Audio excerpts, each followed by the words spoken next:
प्रेमानंद जी महाराज ने कहा, आजकल बच्चों और बच्चियों की चरित्र पवित्र नहीं है, बिल्कुल नहीं है।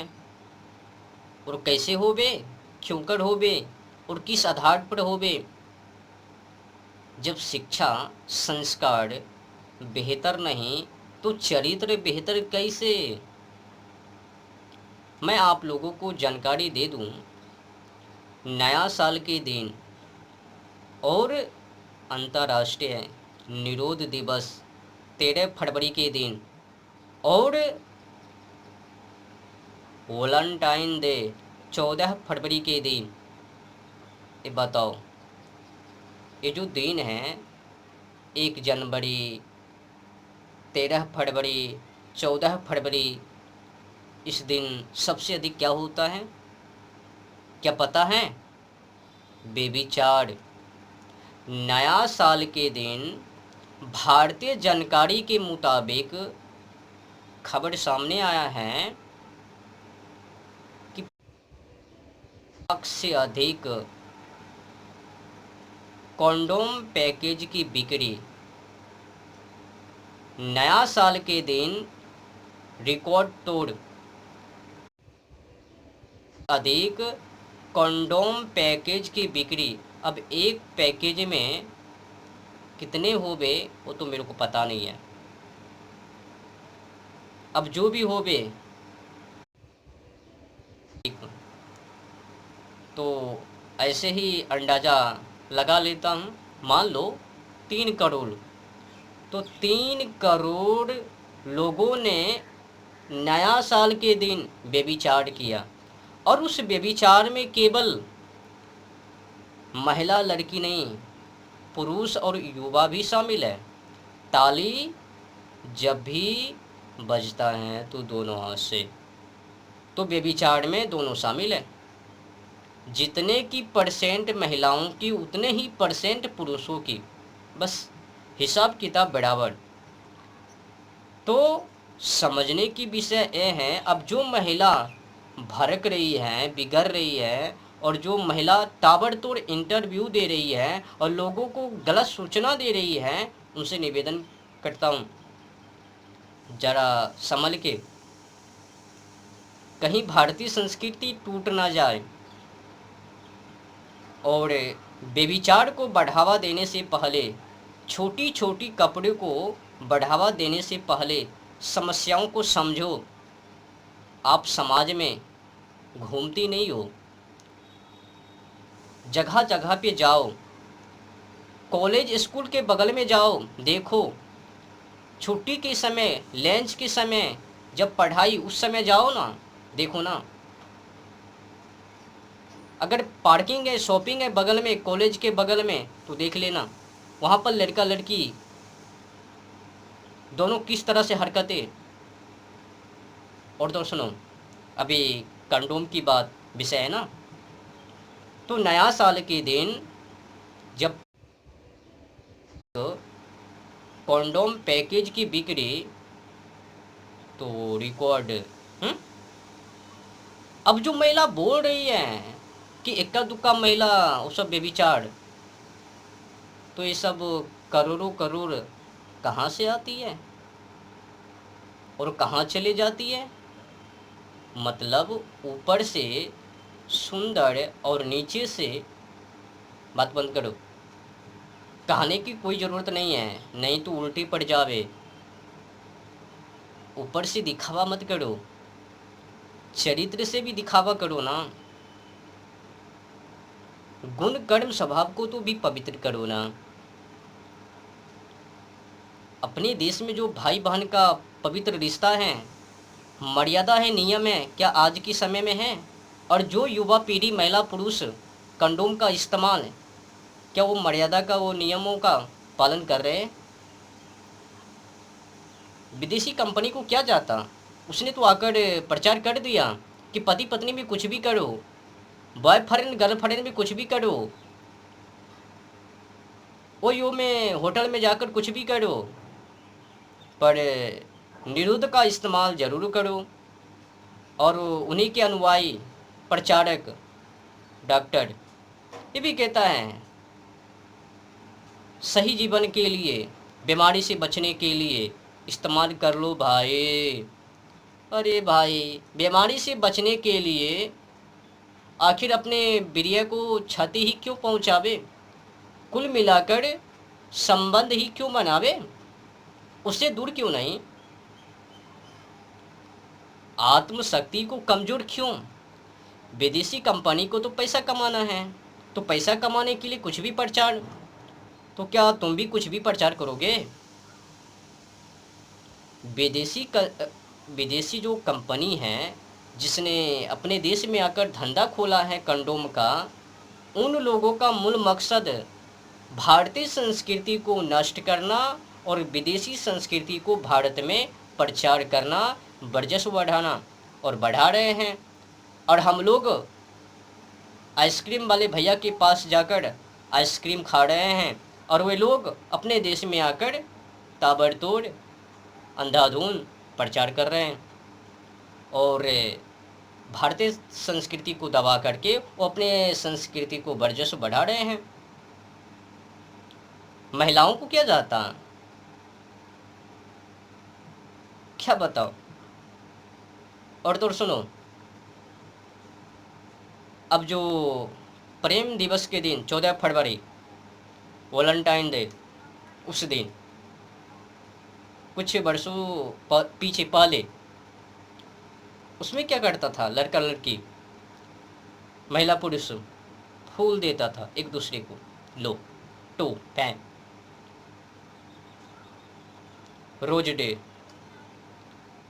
प्रोमिस डे में अंगूठी, जो भी पागलपन की कहानी वो सब दिया जाता था।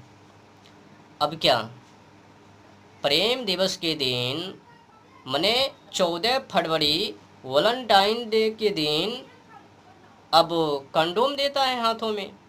अब समझो संस्कृति किस दिशा की ओर है और ये महिलाओं को समझ में क्यों नहीं आती है। अब लड़कियां या फिर लड़का या फिर महिला या फिर पुरुष पवित्र में 22.5 और अपवित्र में आगे बास, समझने की विषय है। और तो सुनो, अगर अधिक जानकारी लेने की कोशिश तो इंस्टाग्राम को खोलो, फेसबुक को खोलो और यूट्यूब को खोलो, वहाँ पर जाकर देखो छोटी छोटी कपड़े में, जब उस छोटी कपड़े की हालात में वायरल नहीं तो कपड़े को उतार कर। और तो सुनो, क्या अपने देश में पोर्न वीडियो नहीं, अश्लील वीडियो नहीं? अगर है तो क्या उनको देखता नहीं? अगर देखता है तो क्या वो व्यभिचार करता नहीं? तो कुल मिलाकर मेरे कहने का भाव ये है कि प्रेमानंद जी महाराज ने जो भी बोला, खास करके लड़का लड़की के ऊपर 4 होटलों की खाने की पड़ी है, 4 पुरुषों से मिलने की पड़ी है और 4 महिलाओं से पुरुषों को मिलने की जो आदत है, पूरा तो सुन लो क्या बोला, एक बार मैं दोहरा देता हूँ पूरा। तो प्रेमानंद जी महाराज ने कहा कि आजकल बच्चों और बच्चियों की चरित्र पवित्र नहीं है। बच्चे चरित्र कैसे आएंगे? जरा देखो तो सही, हमारी माता एवं बहन की रहन सहन, एक लड़के से ब्रेकअप तो दूसरे से व्यवहार, फिर दूसरे से ब्रेकअप तो तीसरे से व्यवहार, फिर तीसरे से ब्रेकअप तो चौथे से व्यवहार, और व्यवहार चरित्र में परिवर्तित हो रहा है तो कैसे शुद्ध होगा? मान लो हमें 4 होटलों की भोजन खाने की जमा आदत पड़ गई है तो घर की रसोई भोजन खाने में अच्छा नहीं लगेगा। जब 4 पुरुष से मिलने की आदत पड़ गई है तो एक पति की स्वीकार करने की उसमें हिम्मत नहीं रह गई है। ऐसे ही जब 4 लड़कियों से व्यभिचार करता है तो अपने पत्नी से संतुष्ट नहीं रहेगा। ये पुरुषों के लिए, पहले महिला फिर पुरुष। तो उसे चार लड़कियों से व्यभिचार करना ही पड़ेगा उसने, क्योंकि उसने आदत बना ली है ना। तो हमारी आदतें खराब हो रही हैं, हमारी बच्चों की आदतें आजकल तो मोबाइल चल गया है ना, तो गंदी बातें चल गई हैं। अब आजकल बहू मिलना या पति मिलना बड़ा मुश्किल है। प्रेमानंद जी की बातें 100% सही है, 100%। यहाँ तक फिर आगे जो उसने प्रवचन किया कि 100 में से कोई 2-4 कन्या ऐसी होगी जो अपना पवित्र जीवन रखकर किसी पुरुष को समर्पित होती होगी। कैसे वो सच्ची बहू बनेगी? जो 4 लड़कों से मिल चुकी हैं और 4 लड़कों से तो दोनों को, अब जो लड़की है 4 पुरुष से, अब जो लड़का है 4 लड़की से, तो दोनों सच्चा पति कैसे, पति पत्नी कैसे? तो कहानी तो दोनों के ऊपर है ना भाई। तो महिला केवल क्यों आंदोलन कर रही है, खिलाफत कर रही है, करखा लगा रही है, चूना लगा रही है, पुतला दहन कर रही है? जब लड़का को परेशानी नहीं, दिक्कत नहीं, तो महिला को क्यों? टिप्पणी तो दोनों के ऊपर है, पर भड़कने की आदत केवल महिला को समझ में खोटी है। आज की समय में प्रेमानंद जी महाराज ने तो 100 में 2-4 निकाल भी दिया, पर खुलकर तो नहीं बोला ना। खुलकर सुनने के लिए चाहते हो ना, तो मैंने अगले वीडियो 24-25 मिनट का बना दिया, जाके सुन लेना। मैंने खोलकर उसमें प्रवचन किया है। और हाँ, मैं कोई साधु संत नहीं, राष्ट्रवादी हूँ, सब पर ध्यान है।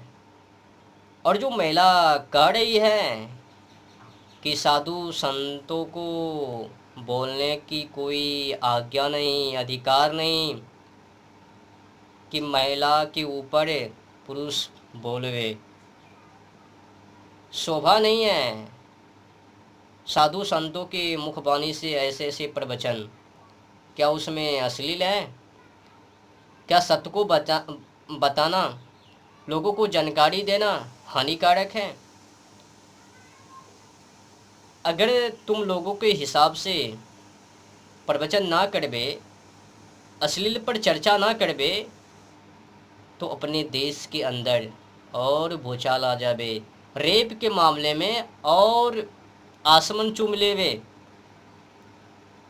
जब लोग टिप्पणी कर रहे हैं तो ये हालत है, जब टिप्पणी करना बंद कर देवे तो बेविचार कहाँ जावे?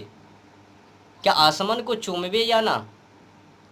अभी तो ये देख लो ना, हजारों हजार प्रतिदिन कंटिन्यू रेप के मामले, जब टिप्पणी करना बंद कर देवे तो ये मामले कहाँ जावे, कहाँ से कहाँ जावे? बेविचार तो और ही बढ़ जावे। याद रखना, सत्य पुरुषों का कर्तव्य है, फर्ज है, दायित्व है कि सत्य बोले और समाज में जो हो रहा है खुल्लम खुल्ली बोले। छुपाने की कोई ज़रूरत नहीं है, बुराई को छुपाना महापाप है। जो सत्य हैं उनको सामने रखो, भले ही वो अश्लील क्यों ना हो। अगर उनको छुपाने की कोशिश, तो वो कृत्य और आगे बढ़ जावे और व्यभिचार बढ़ जावे। तो व्यभिचार को रोकने के लिए सत्य तो बोलना ही पड़ेगा। जो समाज में हो रहा है उस पर तो टिप्पणी करना ही पड़ेगा। अगर नहीं किया तो व्यभिचार आसमान को चूम लेवे, और जिस तरह से विदेशों में कल्चर, वही कल्चर, उसी तरह से कल्चर अपने देशों में देखने को मिलवे। ऐसे तो 80% घुसपैठी अपने देश में